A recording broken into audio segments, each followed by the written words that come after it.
Une robe couleur jaune paille aux reflets dorés, éclatants.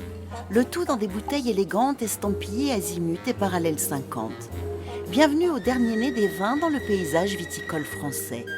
Un vin 100% made in Hauts-de-France, amoureusement cultivé sur les coteaux calcaires, exposé nord-sud, à l'instar du vignoble d'Hervé Gorin à Chuines, dans la Somme.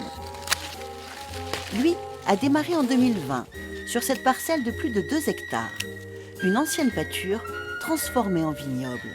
Et sa récolte promet d'être très belle.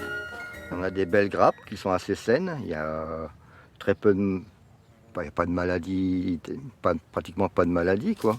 On est sur des produits qui sont, on a un cahier des charges très strict.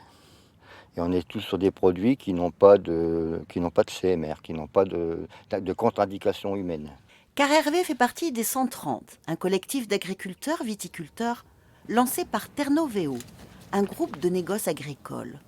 À ce jour, une 60aine de vignerons ont rejoint ce groupement, soit l'équivalent de 90 hectares de chardonnay, un vin blanc tranquille, planté dans le Nord, le Pas-de-Calais, l'Aisne et la Somme. C'est un projet tout de suite qui me plaisait. Et pourquoi ? C'est un travail manuel, c'est quelque chose qui n'existait pratiquement pas dans la région, quoi. Donc j'ai toujours essayé d'innover dans l'exploitation, quoi. Beaucoup de monde intéressé, beaucoup d'amateurs à vouloir créer des parcelles. Par contre, il y a aussi des gens qui sont refusés parce que les parcelles ne conviennent pas. Les parcelles, nous les proposons et les techniciens de Ternovéo les valident par analyse de sol, principalement, et critères de sol. On ne met pas du raisin dans les très bonnes terres du Santerre. Un tiers des 48 000 bouteilles commercialisées en juin 2022 ont été vendues. Un vrai motif de satisfaction pour les agriculteurs devenus viticulteurs dans les Hauts-de-France. À Jeancourt, dans l'Aisne, Hélène et Alexis Ekman ont rejoint les 130 il y a quelques mois. Une diversification de leur activité agricole qu'ils vivent en couple. On a eu vent du projet complètement par hasard et on n'a pas mis longtemps à se décider à partir parce qu'on aime l'aventure et puis c'est quelque chose qui... Enfin, on aime le vin déjà à l'origine et ça nous a vraiment plu et on s'est dit pourquoi pas. On a passé quelques coups de fil à la famille qui est dans la viticulture mais dans le sud-ouest et de là tout est parti. On s'est dit on se lance. Ouais. Leur parcelle en est à sa 3e feuille et sera vendangée pour la première fois cette année.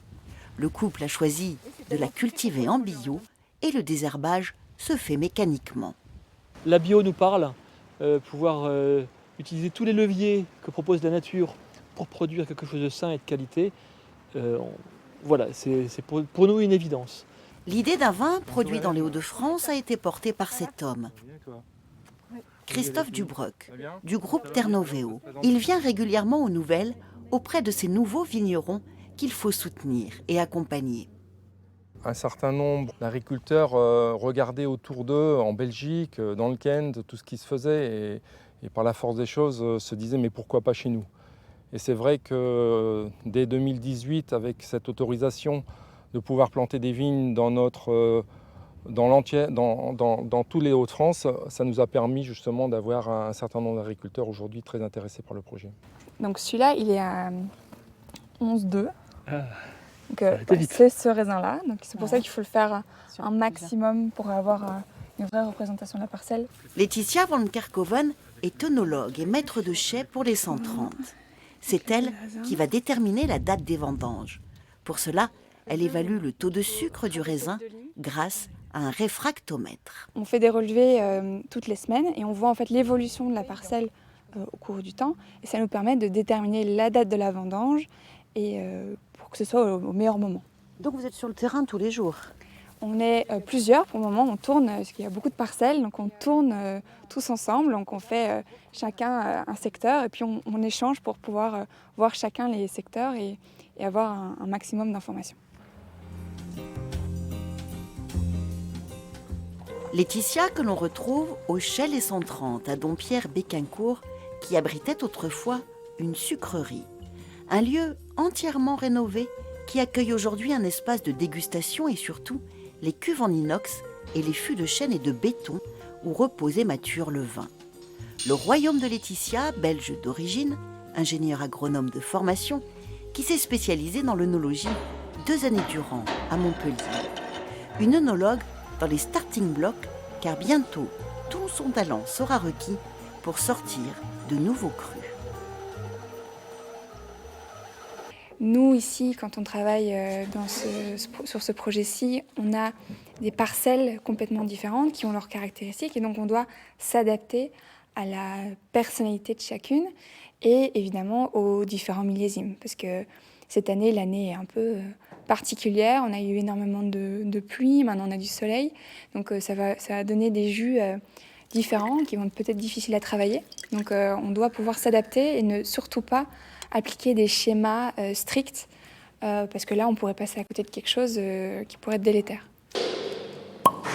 Le chai de Dompierre est aussi un lieu de convivialité pour les viticulteurs. Et nos vignerons picards, Hervé, Hélène et Alexis, sont ravis de déguster leur production, fruit d'un long travail en amont.